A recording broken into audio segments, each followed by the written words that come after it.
নমস্কার বন্ধুরা, আশা করি আপনারা সবাই ভালো আছেন। আজকে বানাবো সাম্বার। তার জন্য লাগছে লাউ, কুমড়ো, পেঁয়াজ, সজনে ডাঁটা, গাজর, বিনস, কড়ি পাতা, আদা কুচি আর লাগছে অরহর ডাল।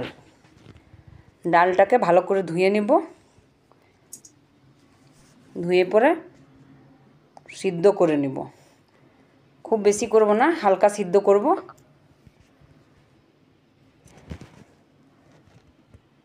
একটু নুন হলুদ দিয়ে দেবো, তার সাথে জল এখন কম দেবো একটুকু। নুন হলুদ দিয়ে ঢাকা দিয়ে একটু সিদ্ধ করে নেব। এই দেখুন, বানাবার জন্য দেখুন ডালটা সিদ্ধ করে নিয়েছি।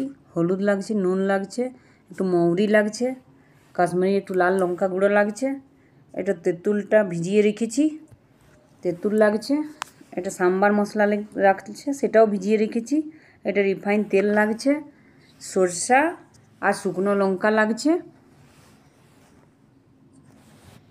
সবজিতে দেখুন এগুলো লাগছে, এটা দেখিয়ে দিয়েছি আগে। কড়াইটা আগের থেকে চাপিয়ে দিয়েছিলাম। দেখুন কড়াইটা গরম হয়ে গেছে, লাগছে রিফাইন তেল, তেলটাও গরম হয়ে গেছে।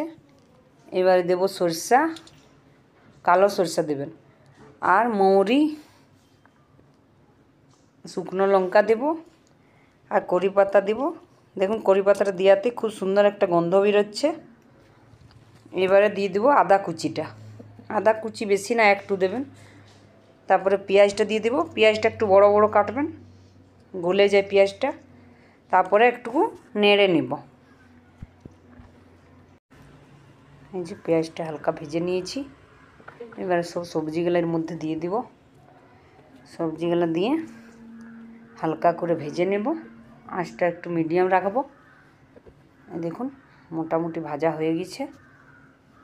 এবারে এর মধ্যে নুন, তারপরে হলুদ, আর একটু ধনে গুঁড়ো, একটু কাশ্মীরি লাল লঙ্কা গুঁড়ো দিয়ে পরে ভালো করে মিক্স করে নেব।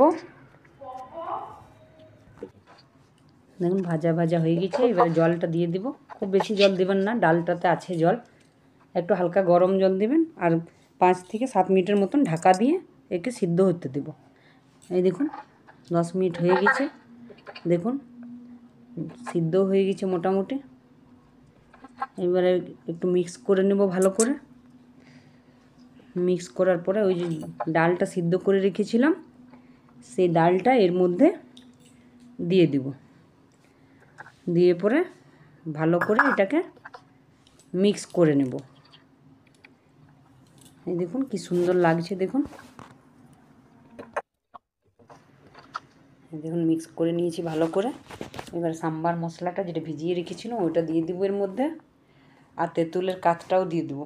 বীজগুলো ফেলে দিয়েছি, দেখুন এটা দিয়ে দিব। দিয়ে পরে ভালো করে মিক্স করে নিব। লঙ্কা দিয়েছি, যদি আপনারা চান তো 1-2টা আরও কাঁচা লঙ্কা কেটে পরে দিতে পারেন।